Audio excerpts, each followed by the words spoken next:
Bismillahirrahmanirrahim. Assalamualaikum warahmatullahi wabarakatuh. Gimana kabarnya anak-anak ibu? Semoga tetap sehat ya. Tetap jaga kesehatan, tetap rajin belajar, dan semoga pekerjaannya dan tugas dan lain-lainnya senantiasa lancar. Oke, untuk kali ini ibu akan menyampaikan tentang materi baru, yaitu tentang struktur dan ciri-ciri teks fabel. Nah, setelah kemarin kalian sudah melihat dan membuat video, menyaksikan video, maksud ibu menyaksikan video tentang semut. Nah, kemarin itu hanya menggali informasi dari teks fabel. Namun untuk kali ini ibu akan menyampaikan struktur dan ciri-ciri teks fabel. Nah, yang pertama adalah struktur teks fabel. Apa sih struktur yang ada di dalam teks fabel itu? Yang pertama ada judul, lalu perkenalan, komplikasi, klimaks, penyelesaian, amanat, dan pesan. Ini ya, jadi struktur teks fabel itu ada 6. Nah, kalian bisa ingat-ingat ini. Kita lanjut. Nah, yang pertama adalah judul. Kalian pasti sudah tahu ada di mana sih judul itu. Biasanya judul itu adalah di bagian yang paling atas. Nah, judul itu adalah hal yang paling penting ya dalam sebuah teks, karena kalau misalkan teks tidak ada judulnya, kita juga jadi bingung loh, ini judul teksnya apa ya. Nah, jadi judul merupakan salah satu bagian dari struktur teks fabel. Lanjut.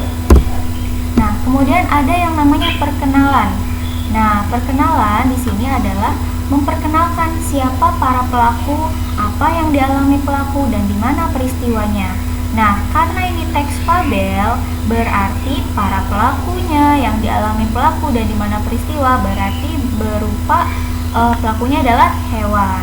Ya, paham ya sampai sini? Perkenalan jadi hanya baru pada tahap memperkenalkan. Yang ketiga ada yang namanya komplikasi. Apa sih komplikasi? Bukan penyakit ya. Komplikasi di sini adalah konflik yang muncul dan para pelaku mulai bereaksi terhadap konflik, kemudian konflik meningkat.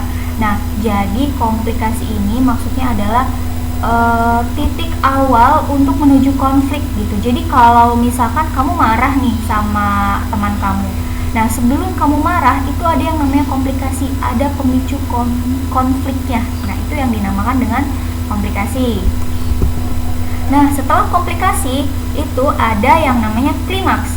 Nah, klimaks ini adalah bagian ini konflik mencapai puncaknya. Jadi puncaknya kalian benar-benar marah. Nah, sama halnya seperti di dalam teks fabel itu ada yang namanya klimaks. Jadi klimaks itu benar-benar puncaknya seseorang mengalami konflik, seperti itu ya. Kemudian ada yang namanya penyelesaian. Nah, biasanya setelah ada yang namanya konflik itu pasti ada yang namanya penyelesaian. Nah, di sini dalam bagian ini maksudnya dalam bagian penyelesaian, konflik terpecahkan dan menemukan penyelesaiannya. Oke, sampai sini bisa dipahami? Pasti bisa ya. Lanjutnya adalah amanat. Nah, amanat adalah pesan moral yang tersirat atau tersurat. Seperti yang kemarin sudah kalian lihat di video semut itu, pasti ada amanatnya. Apa sih amanatnya, Bu?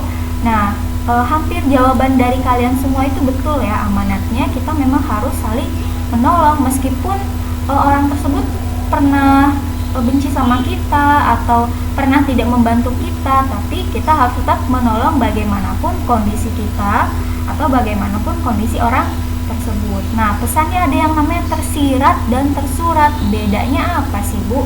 Nah, kalau tersurat itu mencantumkan teksnya, jadi ada di dalam teksnya. Misalkan karena perbuatan kerak, maka kita sebagai pembaca tidak boleh sombong. Itu yang namanya tersurat.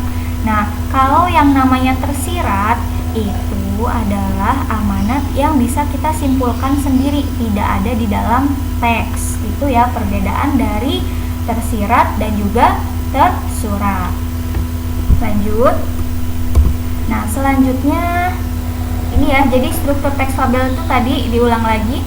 Ada yang namanya judul, perkenalan, komplikasi, klimaks, penyelesaian, amanat atau pesan. Bagaimana sampai struktur teks bisa dipahami ya? Semoga bisa dipahami. Ini video pertama. Nanti kita lanjut di video selanjutnya.